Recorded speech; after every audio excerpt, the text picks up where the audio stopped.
saartay kursigaana kala qaatay gacantu saa u saartay marka gacmuhu saartay gadaal buu u durkayaa marka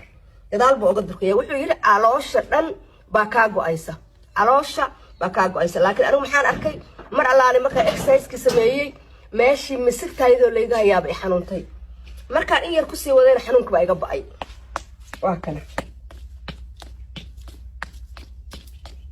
markaan lugta saa u qaadid lugtaan layga hayo halkaas iga xanuunay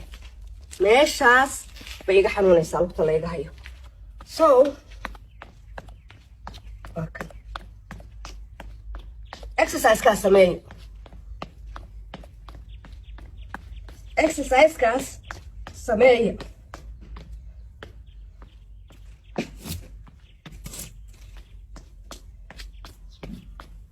exercise-kaas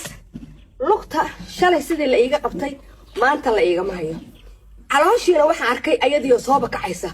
awal waa laalaadi hadda waxaan arkay wayba soo kacdayba kor bay u soo aadaysaa exercise-ka waxyaalo badan buu ka daawayaa so kan wuxuu yiri waxaa samaysaa saadhe caloosha maahana geesaha caloosha kaa go'aysa tiktokan wax walba waa laga helaa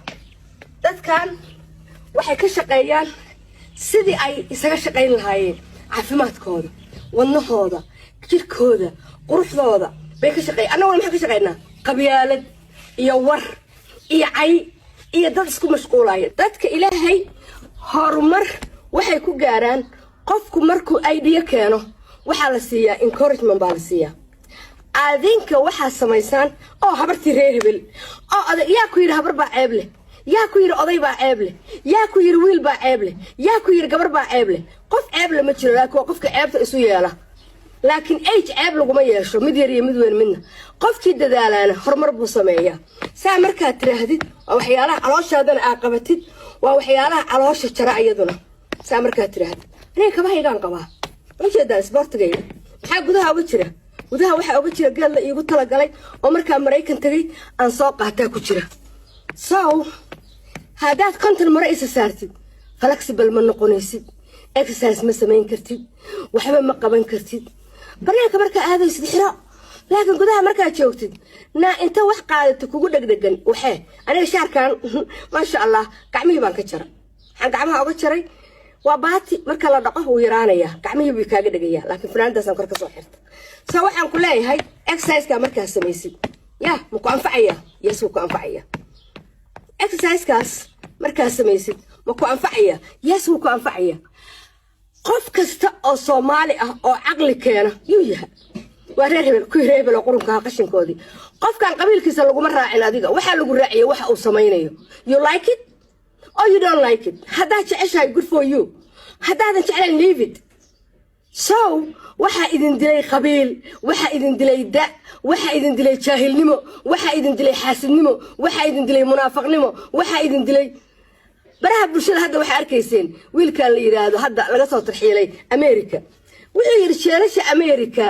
ya oo dal isku bixi soo fura marka la soo daayo dadku waa isa salaamaan meesha cunto waa laga cunaa cuntana waa la gataa kii xunka haayo sikay oo wareysanayay habartii ilka halayd wareysanaysay muxuu yiri waxa sideed jir la siin karo calool balle wax sideed jir la siin karo warso aniga wiilashaydu meesha ku jirjireen warso aniga wareysan jiray warso aniga cuntadooda wareysta soo aniga nolosha wareysta war beentan oo America ka sheekaynayo muxuu yahay horta nahaabku meel ma gaaro America waa wadan beautiful ah jeelashiisana waa wadan sharci leh ma fahantay jeel waaba jeel qofka waxa loogu talagalay in jeelka qofka lagu ciqaaba loogu talagala laakiin dariiqan rubu ka sheegay jeelka waa runtiis qofkii lacag haysta meesha waxay leedahay alaab laga gataa online waa laga dalbadaa waa lagu keenayaa dukaamo laga gataa meesha laga gataa ku yaala so asaga soo arkay wanaag buu ka sheegay positive laakiin qofka inta Mareykan taga been ka sheega oo qofka naftiisa been u sheega America waxa geyseen qabiil baa geyseen America maxaa tirahdeen ha loo hiliyo wadankaas muslimka ah ha laga hiliyo reerkaas inta qaadna baa tirahdeen reerkii aad lahayd shalay tahay laga cisho baad u hilinayseen